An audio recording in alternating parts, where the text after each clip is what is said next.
তো মাছ পোয়া মাছ দিয়ে দু পেঁয়াজা করব। খুবই সাধারণ কিন্তু খেতে অসাধারণ হয়। তো চলুন আপনাদের সাথে রান্নাটা শেয়ার করি।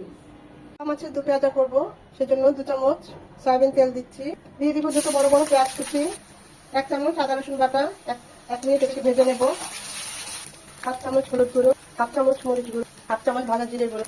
একটু পানি দিয়ে মশলাগুলোকে কষিয়ে নেব। মশলাটা কষানো হয়ে গিয়েছে। এ পর্যায়ে দিয়ে দিব 1 কাপ পানি। পানিটা ফুটে উঠবে। পানিটা ফুটে এসেছে। পোয়া মাছ হালকা একটু লবণ আর হলুদ দিয়ে ভেজে নিয়েছি, সেগুলো এখন দিয়ে দেব। স্বাদ মতো লবণ, 4-5টা আস্ত কাঁচামরিচ। মিনিমাম 10 মিনিট রান্না হবে। নামানোর 2 মিনিট আগে দিয়ে দেবো আর 1/2 চামচ ভাজা জিরে গুঁড়ো।